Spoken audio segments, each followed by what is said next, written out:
Di dunia yang keras, di mana kekuatan adalah segalanya, SMA Suzuran kembali berdiri sebagai simbol kekacauan. Namun kali ini, sesuatu yang lebih besar sedang mendekat. Setelah mengalahkan Tamao Serizawa, nama Genji Takiya kini menggema di seluruh Suzuran.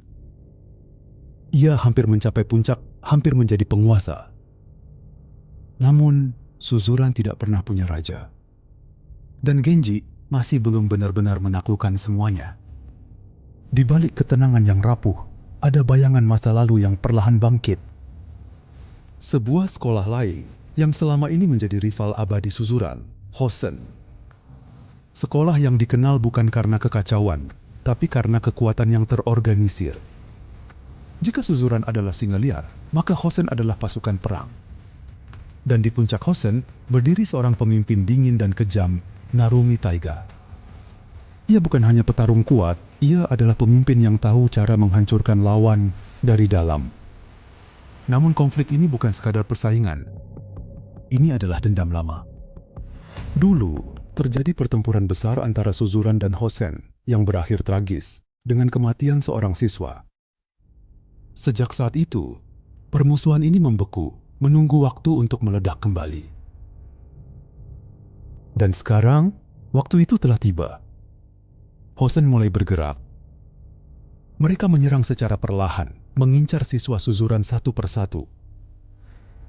Bukan untuk langsung menghancurkan, tapi untuk melemahkan. Genji menyadari sesuatu. Ini bukan pertarungan biasa. Ini adalah perang yang sudah direncanakan. Namun masalah terbesar Genji bukan hanya Hosen, melainkan Suzuran itu sendiri. Sebagai pemimpin, Genji mulai merasakan tekanan. Beberapa orang mulai meragukan kepemimpinannya, yang lain mulai kehilangan arah. Karena tidak seperti Serizawa, Genji belum benar-benar mempersatukan mereka. Di tengah kekacauan itu, satu nama tetap berdiri, tak tergoyahkan. Rindaman. Petarung terkuat di Suzuran, namun tidak pernah tertarik pada kekuasaan. Ia hanya bertarung untuk dirinya sendiri. Dan bagi Genji, Rindaman adalah batas yang belum bisa ia lewati. Sementara itu, Narumi terus bergerak. Dengan strategi yang matang, ia mulai memecah kekuatan Suzuran. Menyerang secara tak terduga membuat mereka kehilangan keseimbangan. Genji mulai terdesak. Sekutunya terluka, kepercayaan mulai runtuh. Dan untuk pertama kalinya, ia merasa tidak cukup kuat. Namun, di saat semuanya hampir runtuh, Genji menyadari sesuatu. Menjadi kuat bukan hanya tentang menang, tapi tentang melindungi. Ia mulai bangkit. Mengumpulkan kembali sekutunya, menguatkan mereka. Bukan sebagai bawahan, tapi sebagai tim. Dan untuk pertama kalinya, Suzuran mulai bersatu. Hari itu pun tiba. Pertempuran besar antara Suzuran dan Hosen tidak bisa dihindari lagi.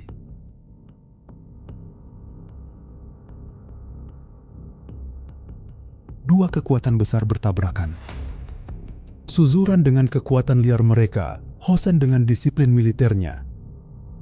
Pertarungan pecah tanpa aturan, tanpa belas kasihan, hanya satu tujuan, mengalahkan lawan. Di tengah kekacauan, Genji bergerak maju.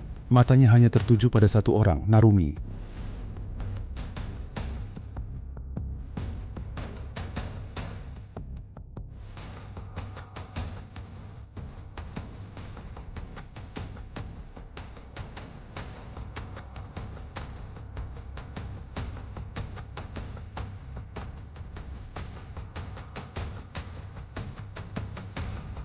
Dan akhirnya, mereka bertemu. Dua pemimpin, dua ambisi, satu medan perang. Narumi menyerang lebih dulu. Gerakannya cepat, terarah, mematikan. Genji bertahan. Ia menerima setiap pukulan, namun tidak mundur.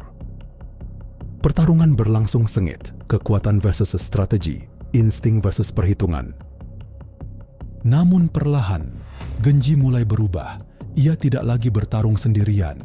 Ia membawa semangat semua orang yang percaya padanya. Dan dari situlah kekuatan sejatinya muncul. Dengan satu serangan terakhir, Narumi jatuh. Keheningan menyelimuti medan perang. Hosen kalah, Suzuran menang. Namun kemenangan itu tidak terasa ringan. Banyak yang terluka, banyak yang berubah. Namun, masih ada satu hal yang belum selesai. Di sebuah tempat sunyi, seseorang telah menunggu. Rindaman. Ini bukan tentang kekuasaan, ini tentang pembuktian. Siapa yang benar-benar terkuat? Pertarungan mereka dimulai. Namun tidak ada yang benar-benar melihat akhirnya. Karena pertarungan itu bukan untuk dunia, tapi untuk diri mereka sendiri. Dan disitulah kisah Genji mencapai titik akhirnya. Ia bukan lagi anak dari seorang Yakuza, bukan lagi pendatang baru. Ia adalah seorang pemimpin. Cross Zero 2 bukan hanya tentang perang, tapi tentang tanggung jawab. Tentang kehilangan dan tentang arti sebenarnya dari kekuatan. Karena pada akhirnya, menjadi yang terkuat bukan berarti mengalahkan semua orang, tapi mampu berdiri dan tetap melindungi mereka yang ada di sampingmu